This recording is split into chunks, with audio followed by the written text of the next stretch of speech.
Mesdames et messieurs, bonjour, bonsoir, ça dépend de l'heure à laquelle vous nous suivez. Chers amis internautes, bienvenue dans ce premier numéro de La Voix du Salut.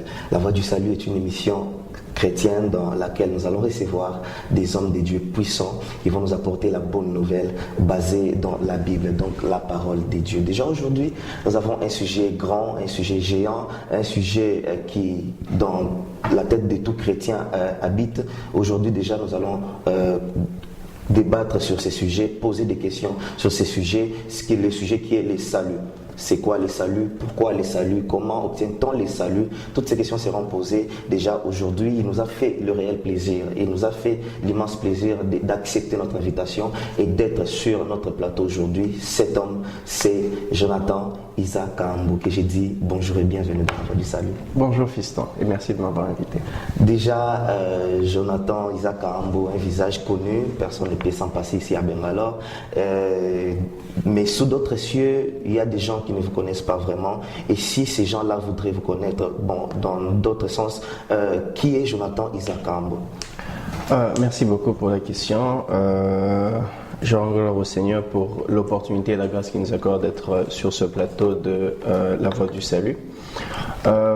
Pour parler de moi, je suis en quelques mots, je suis Jonathan Isaac Kahambo, je suis congolais, serviteur de Dieu.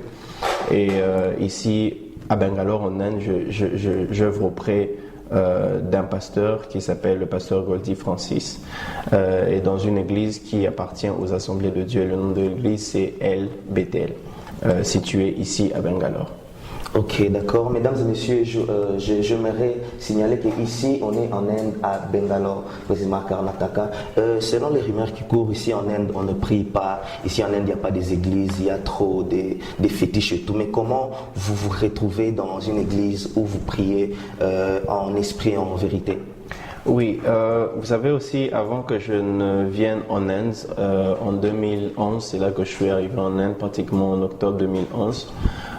Je me disais aussi que lorsque je vais arriver en Inde, je ne trouverai pas d'église. Seigneur, je disais même à mon père spirituel, peut-être que je vais me perdre, je ne sais pas.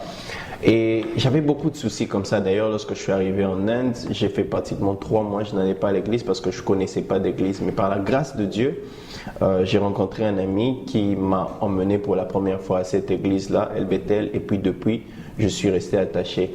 Mais si on doit parler de la religion ici en Inde, c'est vrai que plus de 80% de la population indienne est de religion hindouiste. Mais l'Inde, il faut le retenir, n'est pas un pays hindouiste, il n'est pas un pays musulman, c'est un pays laïque. C'est-à-dire il y a une liberté de religion. Si vous voulez faire votre religion, c'est enregistré dans l'État. L'église est reconnue dans l'État et il y a des très grandes églises et des très grands hommes de Dieu d'ailleurs, Benny Hinn, Chris Oyakilo, mais plusieurs hommes de Dieu qui sont arrivés même ici pour des croisades. C'est un pays laïque, il y a des églises catholiques, protestantes, orthodoxes et plusieurs autres églises. Plusieurs d'autres églises. Et comment vous avez mentionné tout au début que vous aviez peur que vous ne vous retrouvez pas ici en Inde. Comment vous avez fait? Qu'est-ce qui vous a motivé? Et quel chemin avez-vous emprunté pour arriver à vous retrouver dans une église où on prie en esprit et en vérité? Déjà, premièrement, c'est la grâce du Seigneur parce que je disais que je n'ai pas cherché d'église, je ne savais pas comment aller à une église, je n'ai même pas vu ça sur Internet ou sur Facebook aujourd'hui. Notre église d'ailleurs a une page Facebook, à l'époque il n'y en avait pas. La grâce du Seigneur a fait que l'évangélisation, voilà pourquoi c'est important, l'évangélisation, c'est-à-dire un membre de cette église-là, connaissant qu'il y avait des Africains qui habitaient quelque part, est venu nous voir et nous proposer de nous emmener à l'église. C'était pour la première fois au réveillon du 31 décembre 2011. Alors, il nous a dit non, allons à l'église, je connais une église. Vous savez, lorsqu'on est africain, nous savons tous que généralement, nous n'avons pas d'église. Alors, le fait de se mettre en contact, d'être en contact, nous a permis de découvrir une église. Donc, c'est la grâce du Seigneur qui m'a emmené à cette église simplement. C'est la grâce du Seigneur que vous avez amené dans cette église. Et qu'est-ce que vous pouvez dire à ce jeune-là qui vous suit en ce moment, ou à ceux-là qui sont au pays, qui croient qu'en Inde on ne prie pas, qui ont peur de venir ici juste par la peur de ne pas se retrouver, ou de se retrouver dans ce genre d'idolâtrie, des hindous et toutes choses. Qu'est-ce que vous pouvez dire à ces jeunes-là ou à ces gens-là qui refusent de venir ici en Inde parce qu'ils ne vont pas se retrouver spirituellement? Bon, ce que je peux dire, c'est simple déjà. Une chose qu'il faut savoir, le manque d'information tue beaucoup, le manque d'information détruit beaucoup. Il y a beaucoup de choses qui se racontent sur l'Inde, il y a beaucoup de choses que l'on dit sur l'Inde. Je ne vais pas entrer dans tous les détails, mais une chose est très très sûre, que ce soit à Bangalore, que ce soit à New Delhi, à la capitale, ou dans d'autres villes. Je connais même à Hyderabad beaucoup de frères qui sont là, ils se réunissent en prière. Quel que soit le lieu où nous allons, il y a moyen de prier ici en Inde. Il y a des grandes églises, il y a beaucoup d'églises à Delhi, à Bangalore et même ailleurs dans d'autres villes. Et pour ces personnes-là qui veulent d'abord s'assurer qu'ils sont dans des bonnes mains, qui veulent vous contacter depuis le pays pour arriver directement dans l'atmosphère de l'église, comment ces gens-là peuvent faire pour vous contacter avant d'arriver ici en Inde? Ceux qui sont encore à Kinshasa ou dans d'autres cieux qui veulent venir en Inde et qui recherchent une église, déjà nous avons une page Facebook, le nom de l'église c'est El Bethel AG Church Maratali. Okay. Ou si vous ne pouvez pas arriver sur El Bethel AG Church Maratali, vous pouvez m'écrire ou me contacter sur mon Facebook qui est Jonathan Isaac. Vous m'envoyez une demande et il y a beaucoup de liens, vous pouvez avoir toutes les informations que vous voulez. Ok, nous allons commencer avec notre sujet du jour qui est le salut. Pour commencer, pouvez-vous nous dire c'est quoi le salut? Ok, merci beaucoup. C'est un sujet que j'aime beaucoup. Le salut, en quelques mots, déjà le dictionnaire aussi peut définir ce mot déjà, le salut. On trouve le mot salut dans le dictionnaire. Basiquement, le salut, c'est le fait d'être sauvé de la mort. C'est juste ça, le fait d'être sauvé de la condamnation, le fait d'être dans le jargon religieux, le salut c'est le fait d'être sauvé de la damnation, c'est le fait d'être sauvé des conséquences du péché, de châtiment de Dieu. Voilà. Ok, il y a une personne qui nous suit là qui se pose peut-être la question. Le salut, le fait d'être sauvé, c'est quand même l'importance du salut en fait. C'est quoi l'importance du salut? Pourquoi le salut? C'est quoi l'importance du salut en général? C'est quoi même? Ok, l'importance du salut, en quoi c'est important? Quelqu'un va me dire, mais je suis déjà d'une famille aisée, je viens même d'une famille chrétienne, parce que beaucoup de personnes, moi aussi, avant que je ne reçoive le Seigneur Jésus dans ma vie comme Seigneur et Sauveur, la première fois qu'on m'a présenté l'évangile, on m'a dit tu dois recevoir Jésus dans ta vie. J'ai dit je suis d'une famille chrétienne donc je n'en ai pas besoin, mais on m'a dit tu dois le recevoir personnellement parce que le salut est une affaire personnelle. Okay. Alors quels sont les avantages du salut? Pourquoi le salut? Pourquoi chacun de nous sommes appelés à recevoir le salut? Simplement parce que dans notre nature adamique, dans notre nature humaine, bon, je vais essayer vraiment d'être très basique dans mes expressions. Okay. Dans notre nature humaine, simplement, nous sommes appelés à être condamnés à cause du péché qui est attaché à notre chair. À cause de ce mal, à cause de ce péché, nous sommes appelés à être condamnés. Et le salut, maintenant, nous emmène simplement le salut est comme la solution qui nous permet de ne pas tomber dans cette condamnation, okay. De ne plus mourir, mais d'avoir une vie éternelle. Okay. Et le salut nous emmène simplement à avoir une vie après la mort, parce qu'il y a la vie après la mort. Si on ne le sait pas, il y a une vie après la mort. Okay. Mais la question c'est où passeras-tu ton éternité?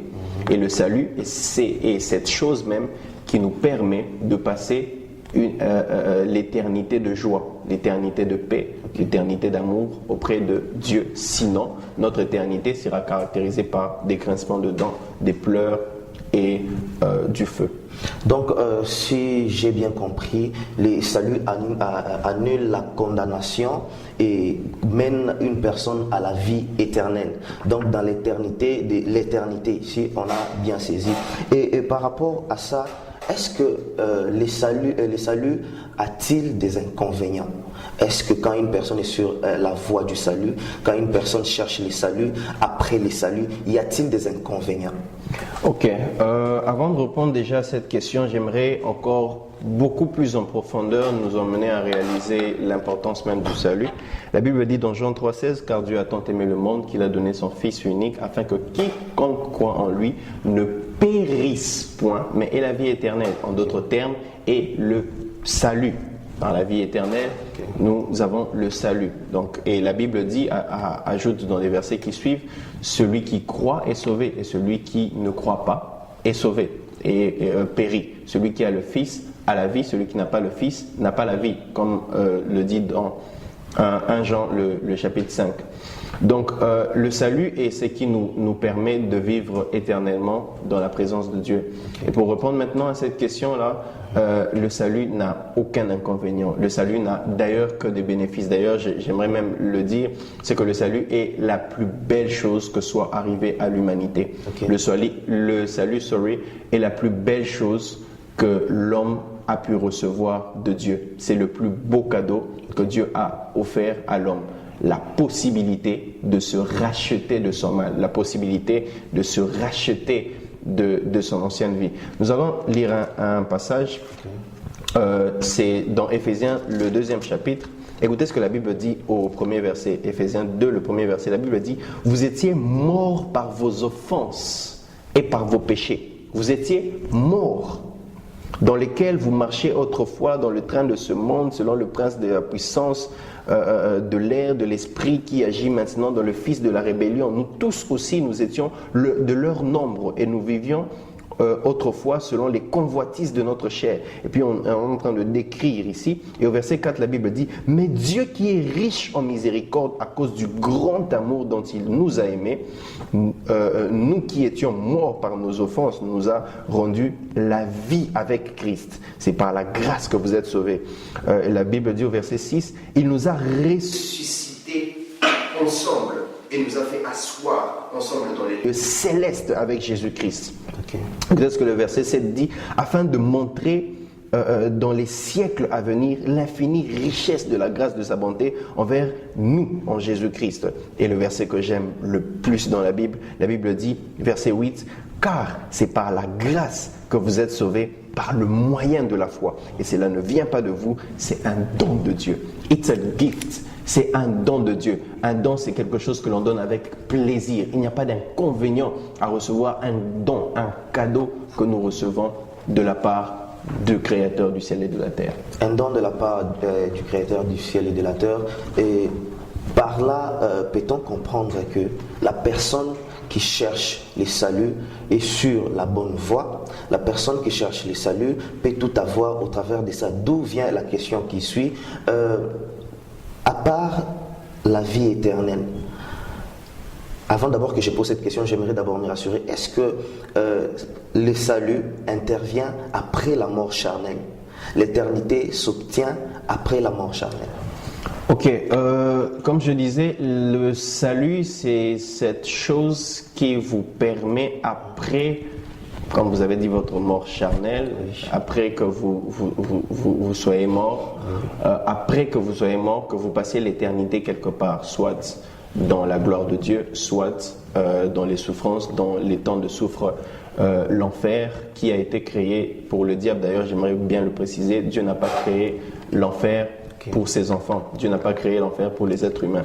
Dieu a créé l'enfer pour le diable et ses acolytes. Et le diable nous combat, pourquoi? Parce qu'il ne veut pas crever en enfer seul. Il ne veut pas souffrir en enfer seul. Voilà pourquoi il veut emmener plusieurs, même les élus si possible, à souffrir avec lui en enfer.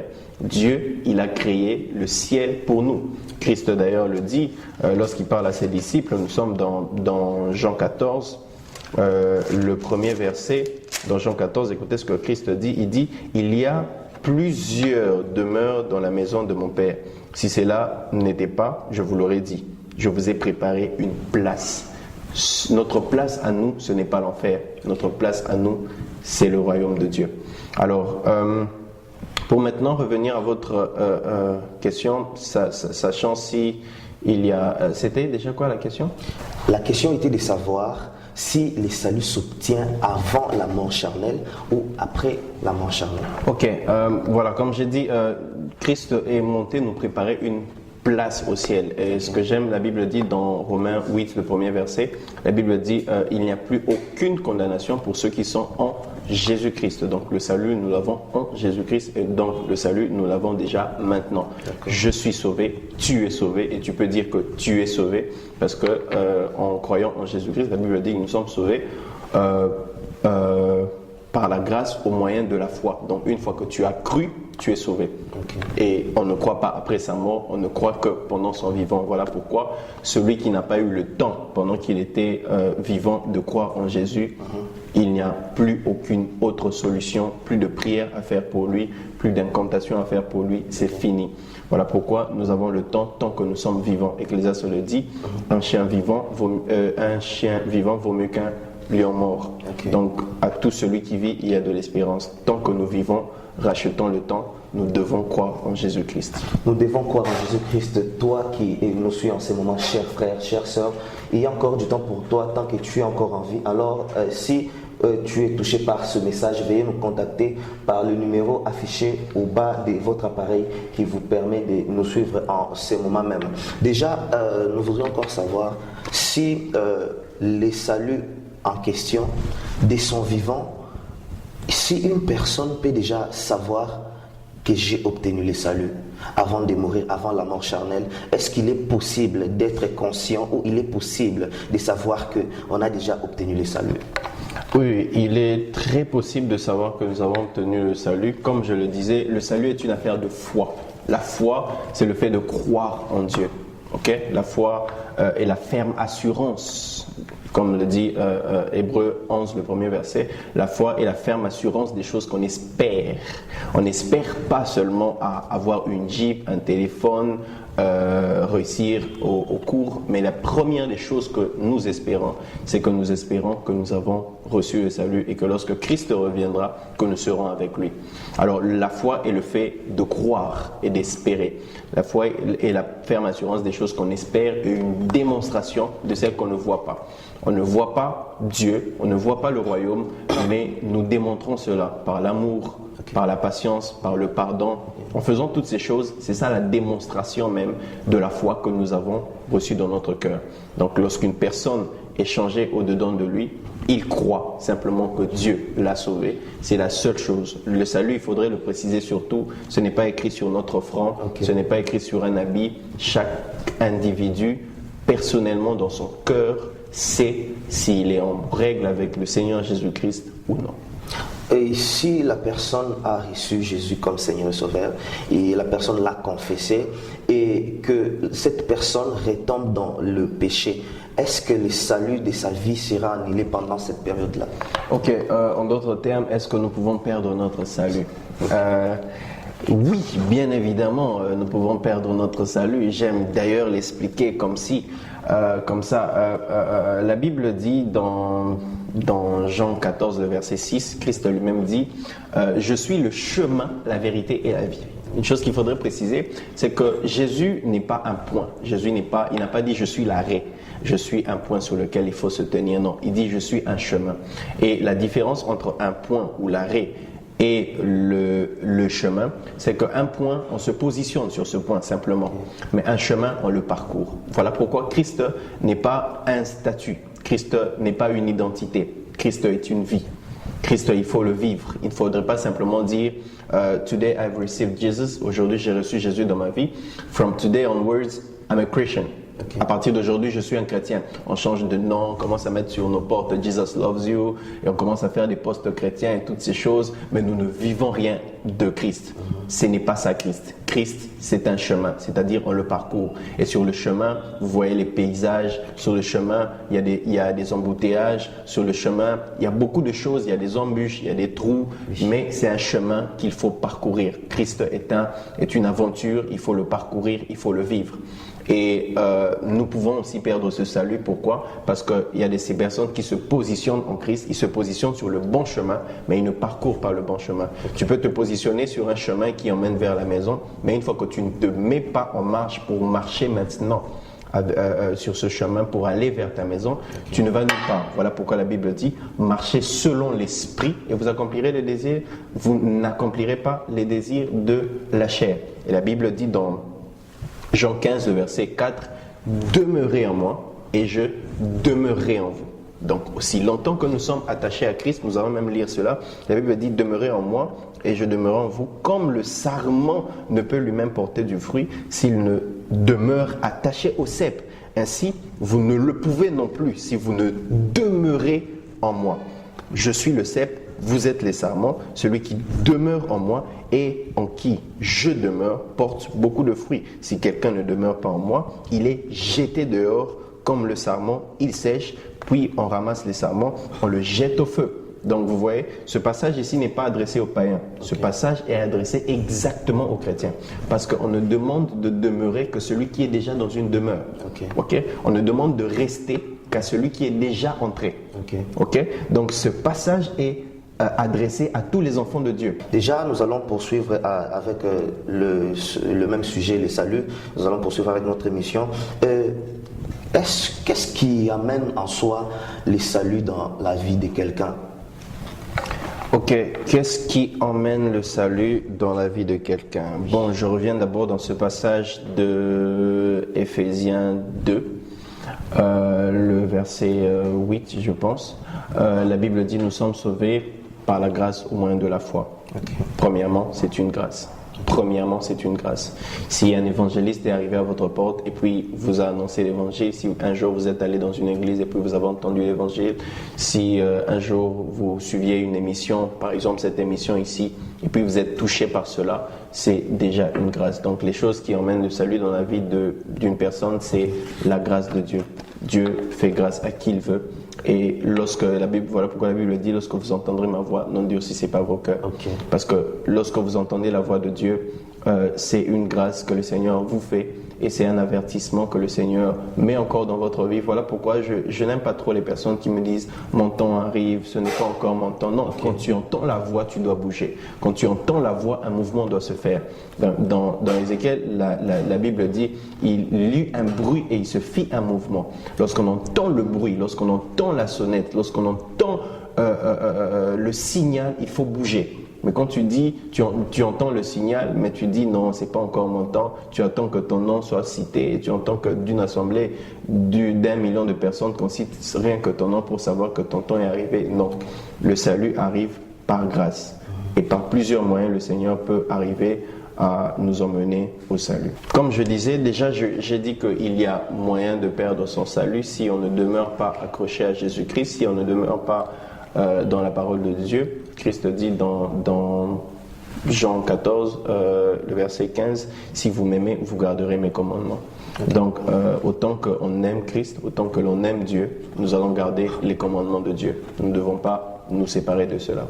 Alors, si une personne ne respecte pas cela, il y a moyen que la personne, avant d'atteindre la terre promise, comme le peuple d'Israël dans le désert, qu'il puisse mourir dans le désert. Et la fin du salut de la personne s'arrête là. Mais sinon, certainement, le salut a un début, le moment où nous commençons notre marche avec Christ. Mais le salut n'a pas de fin si nous mourons en Christ. Donc, si on comprend bien, le salut s'obtient avant la mort charnelle. Oui, le salut s'obtient avant la mort charnelle. Mais quiconque obtient son salut avant la mort charnelle le garde pour l'éternité et la vie qui suit. Exactement. Celui qui commence sa vie, his journey, son voyage avec le Seigneur dans le salut, celui qui commence doit le garder aussi longtemps qu'il vit et pour l'éternité. Du reste, après la mort, on ne peut pécher, après la mort, on ne peut faire de mal. Donc, aussi longtemps que tu es vivant, nous serons jugés par rapport à notre passage ici sur la terre. Et c'est par rapport à ça que Christ reviendra nous juger. Par là, vous répondez à la question d'un ami qui m'a demandé s'il est tard d'obtenir le salut. Donc, vous nous disiez que la mort peut faire de sorte qu'il soit tard pour obtenir le salut. Je parle de la mort charnelle, bien sûr. Donc, la mort charnelle peut faire à ce qu'il soit tard pour une personne d'obtenir le salut. Exactly. La mort est la seule chose qui vous dit en fait que now it's over. Now, il n'y a plus de temps. Voilà pourquoi la Bible nous dit de racheter le temps. Je prêchais dernièrement dans des cellules de prière où je leur disais encore cela. Je disais, aussi longtemps que le Seigneur vous donne la vie, comme le dit Ecclésiaste 5, un chien vivant vaut mieux qu'un lion mort. Donc aussi longtemps que tu as. Si tu veux savoir que Dieu te donne encore le temps, regarde, est-ce que tu as encore la vie? Tant que tu as la vie, que tu sois aveugle, que tu sois paralysé, que tu sois sur le lit d'hôpital, que tu sois mourant, parce qu'il y a cet homme à côté de Jésus à la croix qui ce jour-là a dit, Christ, ne me laisse pas, rappelle-toi de moi lorsque tu seras là-bas. Et puis Christ lui a dit, sois sûr d'une chose, nous serons ensemble. Il est mort quelques heures après, mais il a reçu son salut même dans les dernières minutes. Il est possible de recevoir son salut même dans les dernières minutes. Aussi longtemps que tu as la vie, crois que le Seigneur peut encore te pardonner, parce que c'est le seul symptôme, c'est le seul signe même que Dieu nous a donné pour savoir qu'il y a encore espoir.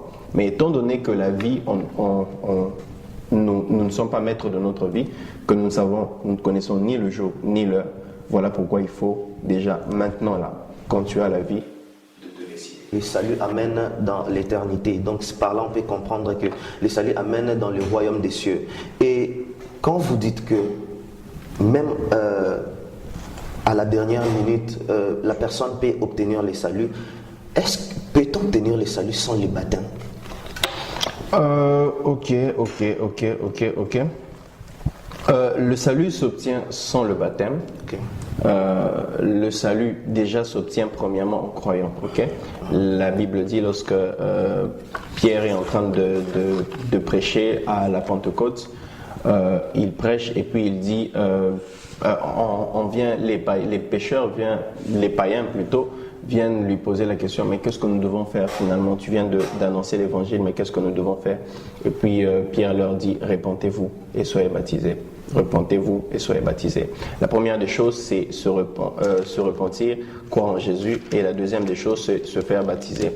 Dans Marc 16, ce passage où Christ dit, celui qui croira et qui sera baptisé sera sauvé. Mais celui qui ne croira pas sera condamné par celui qui ne sera pas baptisé. Pourquoi? Parce que la première étape déjà, c'est croire. Une fois que vous avez cru, vous êtes sur la bonne voie, la bonne marche, vous êtes déjà dans le salut. Mais aussi longtemps que vous avez le temps aussi de le faire, faites-vous baptiser. Parce que le baptême dépend aujourd'hui, le baptême dépend d'églises, d'institutions d'églises. Dans d'autres églises, il faut faire 1 mois d'enseignement. Dans d'autres églises, c'est en 1 semaine. Mais quand vous avez le temps, faites-vous baptiser. Mais at least, la première des choses à faire, c'est d'abord de croire. La première des choses à faire, c'est d'abord de croire. Il y a une question que quelqu'un m'a posée. Il m'a posé de savoir, est-ce que le salut peut chercher une personne ou c'est radicalement la personne tout humain qui doit chercher le salut? Bon, il y a une chose qu'il faut savoir avec Dieu, c'est que toute chose, même lorsque nous voulons nous approcher de Dieu, même lorsque nous cherchons Dieu, en fait, en réalité, c'est Dieu qui nous cherche. C'est Dieu qui nous cherche, Dieu continue à nous chercher. Le cœur de Dieu bat pour le monde, le cœur de Dieu bat pour les païens, le cœur de Dieu bat pour les non-croyants, le cœur de Dieu bat pour cela. Le cœur de Dieu cherche des personnes. Parce que pour que Dieu agisse sur cette terre, il a besoin d'envoyer quelqu'un. Le cœur de Dieu avait mal pour Israël, mais il a envoyé Moïse. Il a envoyé Moïse pour que Moïse puisse aller délivrer le peuple d'Israël. Dieu a besoin d'une main, Dieu a besoin d'un évangéliste, Dieu a besoin d'un chrétien pour aller vers les païens. Les païens ne peuvent pas connaître. Du reste, ils ne connaissent pas Dieu. La Bible dit même qu'ils ont rejeté la parole. La lumière est venue parmi eux, mais ils l'ont rejetée. Mais Dieu cherche les païens. Dieu nous cherche et Dieu a besoin même de ses enfants. Dieu veut sauver tout le monde. Alors lorsque nous recevons la parole de Dieu, voilà pourquoi lorsque nous recevons la parole de Dieu, nous sommes de ceux qui sont appelés à sauver, à emmener d'autres personnes à être sauvées, parce que nous sommes sauvés pour sauver d'autres personnes. Nous sommes sauvés pour sauver d'autres personnes, ce qui revient à dire que dès qu'on obtient le salut, on a des cartes à jouer pour faire obtenir aux autres le salut. Exactement. Nous sommes des ambassadeurs. Que ceux-là qui disent que la Pâque est une fête du salut, qui se base surtout sur Exode 12:12. Exactement, je crois en la fête de Pâques qui est originellement, la fête de Pâques, c'est d'abord la fête instituée par le peuple juif pour commémorer leur sortie d'Égypte. Okay? Donc c'était le salut. Donc ils sont sortis de l'Égypte, qui était une terre d'oppression, une terre d'esclavage, pour aller vers la terre promise. Et aujourd'hui, nous commémorons la Pâque non pas par rapport à la sortie maintenant du peuple d'Israël d'Égypte, mais on rappelle surtout en mémoire de la résurrection de Jésus-Christ, parce qu'il a fait son dernier repas avec ses disciples en parlant de faire cela en mémoire de lui. Donc nous fêtons aujourd'hui la Pâque juste pour commémorer la résurrection de Jésus-Christ. La résurrection de Jésus-Christ, est-ce qu'il y a un mode de vie pour une personne qui cherche le salut? Un mode de vie pour quelqu'un qui cherche le salut, je dirais non. Le salut peut s'obtenir déjà en un clin d'œil. La Bible dit dans Romains le 9e chapitre, voilà, le 10e chapitre, le 9e verset, la Bible dit: si tu confesses de ta bouche le Seigneur Jésus et si tu crois de ton cœur que Dieu l'a ressuscité de mort, tu seras sauvé. Sauf si tu confesses de ta bouche et si tu crois dans ton cœur, tu es sauvé. Donc le salut s'obtient en une fraction de seconde. Donc il n'y a pas de marche bien précise, il n'y a pas comme voilà, je dois passer par une certaine démarche, je dois payer ceci, je dois offrir cela, je dois prendre 5 jours de jeûne. Non, le salut s'obtient directement. Tu crois maintenant là, et ben tu es sauvé. Tu es sauvé. Y a-t-il une différence, ou quelle est la différence entre le salut et la conversion? Le salut d'une personne et la conversion d'une personne. Voilà, poser cette question, c'est comme si vous demandez quelle est la différence entre les États-Unis et puis Washington, ou bien entre l'Inde et puis Delhi, ou bien entre le Congo et puis Kinshasa. Parce que en fait la conversion justement se trouve dans le salut, dans la démarche même du salut, dans tout ce qui compose le salut. C'est vrai que j'ai dit que ça se passe en une fraction de seconde, mais il y a ce qu'on appelle la repentance. Après la repentance, il y a la conversion. Okay? Et il y a aussi le baptême. Donc tout ça est composé et inclus dans le salut.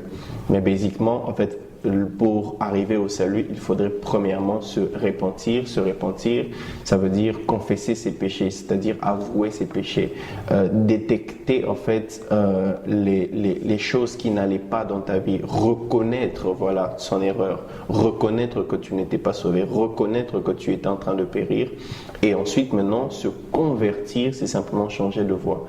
C'est-à-dire, après s'être repenti, il faut maintenant se convertir. Il faut changer de démarche, changer de voie, prendre un nouvel élan, et puis tout ce qui inclut maintenant la marche du salut. La marche du salut. Et que pouvez-vous dire à cette personne qui est en train de nous suivre, à cette personne dont l'attention est basée sur le salut maintenant que vous avez parlé en long et à large sur le salut, et la personne qui veut en fait obtenir le salut mais qui ne sait pas par où commencer, qu'est-ce que cette personne peut faire? Ok, premièrement, il n'y a pas de temps à perdre. Ok, je suis très pragmatique, il n'y a pas de temps à perdre. La personne qui veut obtenir le salut maintenant là même, où qu'elle soit, dans son salon, que ce soit en route, dans le bus, dans le métro, en train de nous suivre, nous allons peut-être, si vous le permettez aussi, à la fin juste de cette vidéo, faire une prière avec la personne afin que la personne puisse recevoir le Seigneur Jésus dans sa vie comme Seigneur et Sauveur si elle est convaincue, parce qu'il faut racheter le temps, il ne faudrait pas perdre une seule seconde. Ok. Mais ce qui reste à faire maintenant, c'est que la personne devrait avoir une église locale d'attache, là où elle va s'attacher pour permettre justement la bonne marche de sa vie chrétienne. S'attacher à une assemblée chrétienne, s'attacher à des personnes qui vont t'aiguiser, te permet de te garder et de demeurer même en Christ afin de te préserver jusqu'à ce que le Christ reviendra. Jusqu'à ce que le Christ reviendra. Beaucoup de chrétiens se basent sur une phrase qui dit « Le salut est individuel ». Affirmez-vous cela? Oui, exactement. Le salut est individuel, mais dans la mesure où il faut entrer dans le contexte. Ok. Le contexte de cette expression, c'est juste pour dire que le salut, comme je vous l'ai dit, moi je pensais que j'étais sauvé parce que j'étais d'une famille chrétienne. Mais on m'a fait comprendre que Jésus, tu dois l'accepter dans ton cœur. Jésus, c'est une affaire personnelle. Jésus, tu dois l'accepter dans ta vie. Tu n'es pas sauvé parce que ton père a cru. Tu n'es pas sauvé parce que ton frère a cru. Tu n'es pas sauvé non plus parce que ton mari a cru ou parce que ta femme a cru. Chacun de nous, de façon individuelle, nous devons croire personnellement à Jésus. Donc, voilà pourquoi Jésus doit être notre personnellement Seigneur et Sauveur. Notre Seigneur et Sauveur. Et pourquoi dans des églises, tant que responsable d'abord et assistant du pasteur, il y a des fois où vous dites de prier pour le salut des âmes. Et ici, vous affirmez que le salut est individuel. Maintenant, pourquoi les autres gens doivent prier pour le salut des autres? Ok, pourquoi il y a de ceux qui doivent prier pour le salut des autres? Nous allons lire un passage, nous sommes dans Galates. Nous sommes dans Galates 6. La Bible dit, à partir du premier verset, la Bible dit: Frères, si un homme vient à être surpris en quelque faute, vous qui êtes spirituels, redressez-le avec un esprit de douceur. Garde-toi toi-même de peur que tu ne sois tenté. La Bible dit au verset 2: Portez les fardeaux les uns des autres et vous accomplirez ainsi la loi de Christ. Donc c'est la loi de Christ que de porter le fardeau des uns des autres. Donc lorsque tu es sauvé, c'est de ta responsabilité d'emmener aussi ta famille au salut, d'emmener aussi tes proches au salut, d'emmener aussi tous ceux qui sont autour de toi au salut. Ok. Ça c'est avoir l'amour même pour le prochain. La Bible dit: portez les fardeaux les uns des autres et vous accomplirez ainsi la loi de Christ. La Bible continue en disant au verset 3: si quelqu'un pense être quelque chose, quoi qu'il ne soit rien, il s'abuse lui-même. Le verset 4 dit que chacun examine ses propres œuvres, alors il aura sujet de se glorifier pour lui seul et non par rapport à autrui. Le verset 5 dit: car chacun portera son propre fardeau. La Bible dit maintenant ici: chacun portera son propre fardeau. On va se dire, mais la Bible se contredit dans le même chapitre? Non. En fait, dans les premiers versets, la Bible est en train de dire que nous devons porter les fardeaux les uns des autres, c'est-à-dire que nous devons avoir compassion des autres, nous devons supporter les autres, nous devons relever les plus faibles, nous devons aider ceux qui ne le peuvent pas. Alors nous devons prier. Christ lui-même dit à ses disciples: priez le maître de la moisson qu'il envoie des ouvriers à la moisson, car la moisson est grande, mais il y a peu d'ouvriers. Alors voilà pourquoi Dieu lui-même, Christ lui-même nous a demandé de prier pour que les autres puissent être sauvés. Pourquoi? Parce que la moisson est grande, mais il y a peu d'ouvriers, il y a peu de personnes pour le faire. Mais en même temps aussi, ce passage nous dit maintenant, dans le verset 5, que chacun portera sa croix. Ça ne veut pas dire qu'on ne se préoccupera pas des autres, mais ça veut simplement dire que, à part le fait d'aider l'autre, mais il y a aussi le fait de s'aider soi-même, parce que la Bible dit: tu aimeras ton prochain, mais comme toi-même. Donc ça va un peu de pair. Et pour ceux-là qui se disent que non, je peux avoir le salut à la maison, je peux rester assis à la maison, je peux prier à la maison, je peux tout faire à la maison spirituellement, bien sûr, qui se disent que non, ce n'est pas nécessairement important d'aller dans une église et d'être permanent dans une église où vraiment faire partie d'une église pour obtenir le salut. Pour ces genres de personnes, qu'est-ce que vous pouvez dire? Ok, il y a beaucoup à dire sur ça, mais je vais essayer vraiment de résumer ma réponse. C'est bien vrai, c'est très vrai. Je ne vais même pas contredire ça. On n'a pas besoin d'être d'une église locale pour être sauvé. On n'a pas besoin d'appartenir à un ministère forcément pour être sauvé. Et toutes ces choses, nous pouvons être sauvés chez nous, à la maison, comme les personnes qui nous suivent. Vous pouvez être sauvés partout où vous êtes. Vous pouvez recevoir le Seigneur Jésus et être sauvé. Ça, c'est pas faux. Mais en ce qui concerne maintenant la marche, parce que je nous ai dit que Christ est une marche, Christ est une vie. Alors, en ce qui concerne la marche, il faudrait même nous-mêmes que nous puissions nous environner, ok, n'est-ce pas, d'un environnement qui va permettre notre évolution, notre croissance, notre développement et notre avancement. Parce que le diable rôde tout autour de nous comme un lion rugissant, cherchant qui dévorer. Alors, il nous faut avoir une famille, il nous faut avoir un environnement propice pour notre évolution spirituelle. De la même façon que le fœtus, il peut être engendré par l'organe masculin et féminin ensemble, mais ensuite il doit se développer, n'est-ce pas, dans un environnement bien précis. Tu ne peux pas me dire non, je n'ai pas besoin d'habiter en ville pour vivre. Il n'y a pas de problème, tu peux vivre n'importe où, mais quand tu vas en forêt, tu peux te faire dévorer par des animaux, tu peux mourir à cause des maladies, des intempéries et beaucoup de choses. Okay? Donc tu peux vivre de toi-même, mais il faut vivre dans la ville à cause des intempéries, à cause des animaux, à cause de toutes ces choses. Donc de la même façon, dans le domaine spirituel, lorsque vous appartenez à une église locale, vous êtes sous une certaine couverture, vous êtes sous une certaine influence, vous êtes sous une certaine guidance, pour vous permettre d'attendre le Seigneur. Voilà même pourquoi Paul dit, ne quittez pas vos assemblées comme certains le font. Pour dire si le salut exige un père spirituel ou un encadreur spirituel.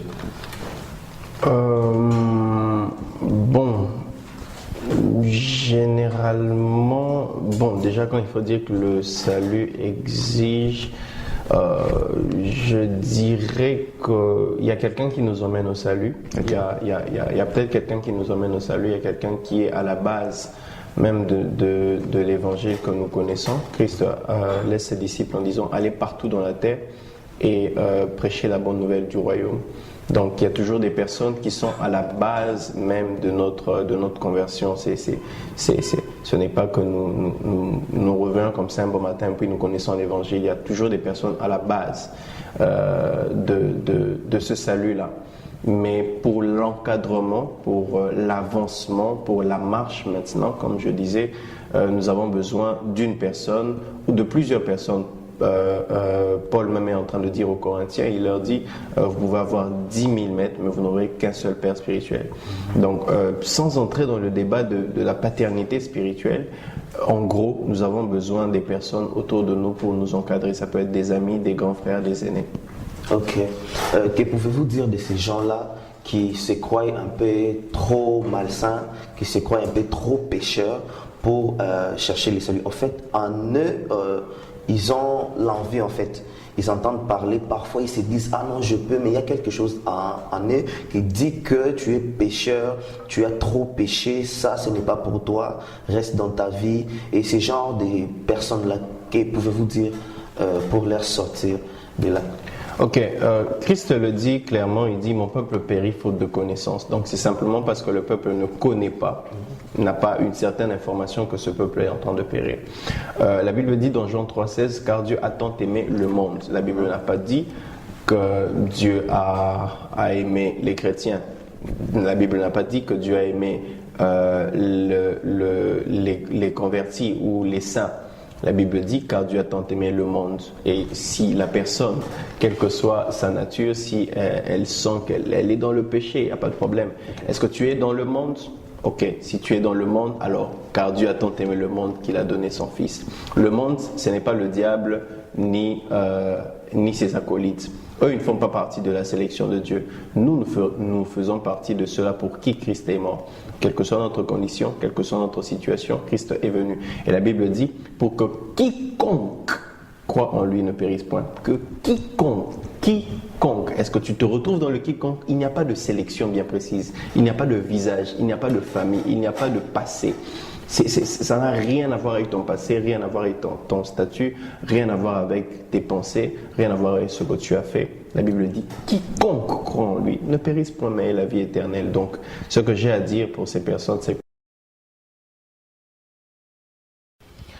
pour ces mêmes types de gens, est-ce qu'il y a des péchés, je peux dire suprêmes si vous me permettez, est-ce qu'il y a des grands péchés qui, à tout prix, peut faire à ce que la personne n'obtienne jamais les saluts? Voilà, il n'y a aucun péché qui peut empêcher une personne de recevoir le salut. La seule chose peut-être qui empêche un enfant de Dieu d'être pardonné, okay, c'est le péché contre le Saint-Esprit. C'est le seul péché où Christ dit que le péché contre le Saint-Esprit, le blasphème contre le Saint-Esprit ne nous sera pas pardonné. Nous pouvons pécher contre Dieu le Père, nous pouvons pécher contre le Fils, mais le blasphème contre le Saint-Esprit est le seul péché qui, dans la Bible, nous indique que nous ne pouvons pas recevoir de pardon pour cela. Alors, je ne vais pas entrer dans trop de débats et toutes ces choses, mais en gros, tous les autres péchés n'ont rien à voir avec le salut. Le salut est pour toutes sortes de péchés. En parlant du Saint-Esprit, est-ce que le Saint-Esprit, lui aussi, a sa part dans la vie de quelqu'un qui cherche le salut ou dans la vie de quelqu'un qui doit chercher le salut? Est-ce que le Saint-Esprit aussi a quelque chose ou est-ce que nous devons faire quelque chose afin que le Saint-Esprit prenne sa place dans notre marche vers le salut?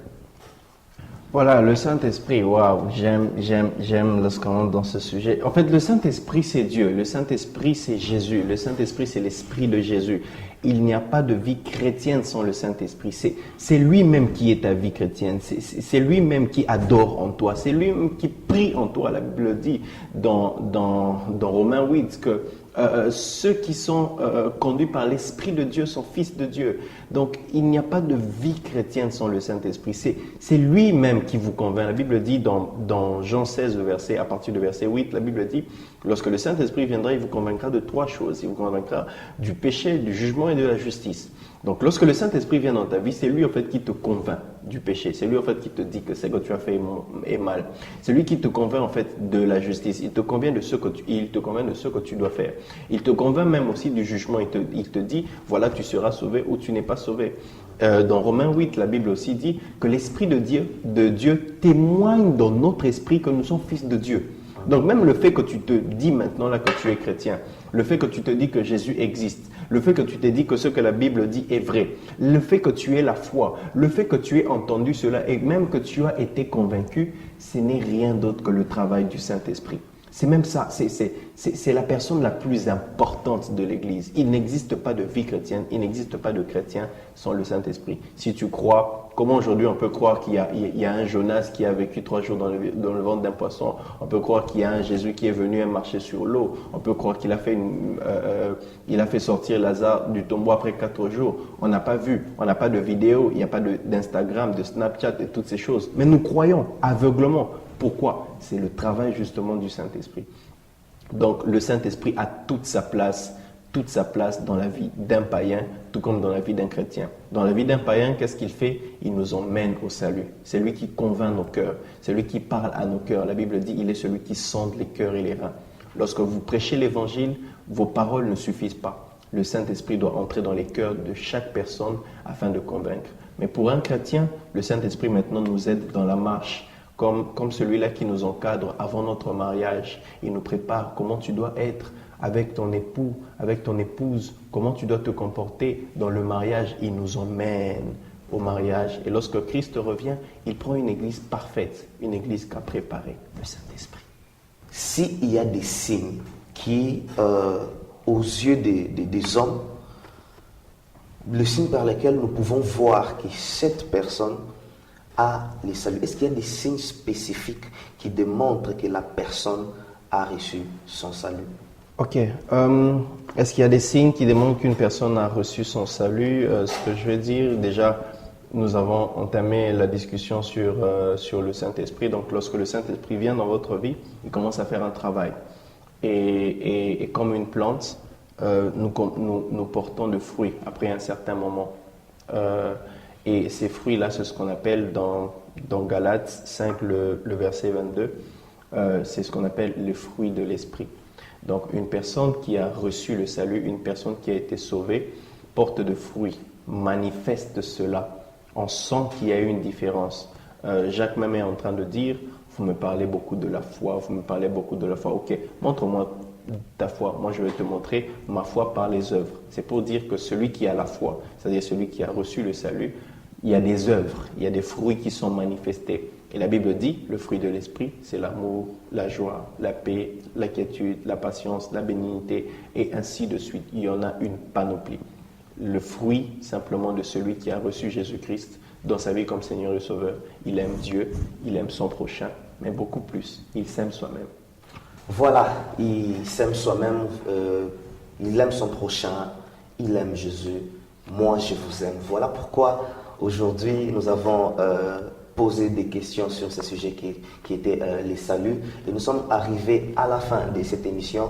Très chers amis internautes, mesdames et messieurs, merci beaucoup de votre attention. Merci parce que vous avez disposé votre temps à nous suivre. Je dis déjà merci à mon invité. Merci de nous avoir fait c'est le réel plaisir de venir sur notre plateau. Déjà, si vous avez aimé l'émission, dites merci à Royal Prod. Là, je vois bien derrière la caméra, la réalisation et tout ce que vous pouvez voir comme image, Benjamin avec Royal Pro. Je dis merci à notre maquilleuse Flériane Malanda. Je dis merci à toute l'équipe Lisanga Group. Je dis merci à tout le monde qui nous ont soutenus. Je dis merci à la prise de vue. Je ne vais pas oublier Jeff. Je vous aime beaucoup. Pour nous contacter, déjà, vous allez sur notre page Facebook, vous tapez Lisanga Group. Vous allez voir toutes les vidéos mises en ligne. Et aussi sur YouTube, vous allez sur Lisanga Group, notre chaîne. Vous allez voir déjà toutes les vidéos mises en ligne. Déjà, nous allons nous séparer. Et j'ai dit encore merci à mon invité et un mot de la fin pour l'émission d'aujourd'hui. Ok, merci beaucoup de m'avoir aussi invité. Merci à toute l'équipe de la Voix du Salut qui travaille pour ce merveilleux travail pour le salut des âmes de Dieu. En conclusion, je dirais deux choses.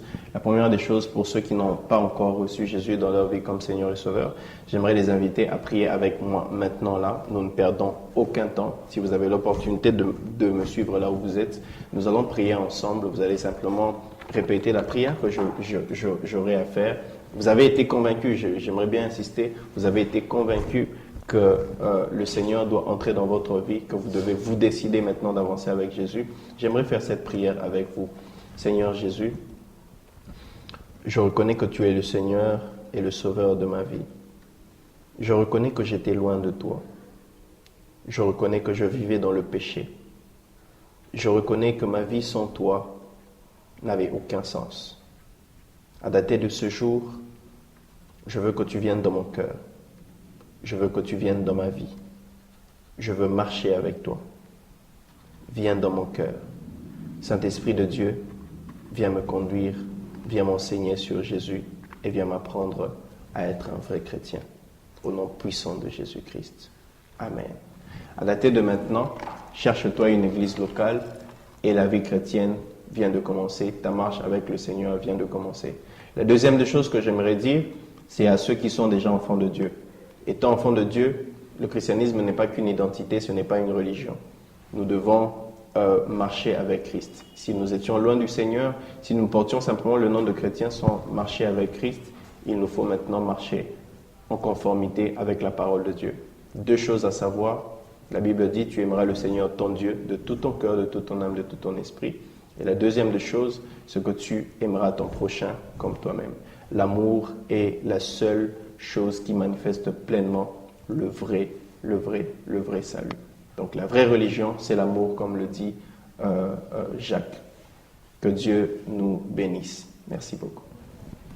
Amen. Moi, j'ai été béni et je suis sûr que toi aussi qui nous as suivis tout au long de cette émission, tu as été béni. Et je suis encore convaincu que cette émission va changer ta vie. Toutes les questions, des subjections, tout ce que vous avez comme remarque durant toute cette émission, veuillez juste nous écrire par le numéro affiché au bas de votre écran ou soit écrivez-nous sur notre page Lisanga Group sur Facebook. Et pour toutes les vidéos mises en ligne, allez sur YouTube, tapez Lisanga Group, vous allez nous retrouver. Déjà, je remercie tous ceux qui m'ont soutenu. Je remercie Dani Kondé, je remercie tout le monde. En tout cas, je remercie Gladys Kaninda, je remercie Yves Kunabo, je remercie Chance, je remercie tout le monde qui m'ont soutenu. Je remercie Berto Chimini, Gelor, Bobo, Moussassa, tout le monde qui ont soutenu cette œuvre. En tout cas, soyez bénis et la suite au prochain numéro. Que Dieu vous bénisse.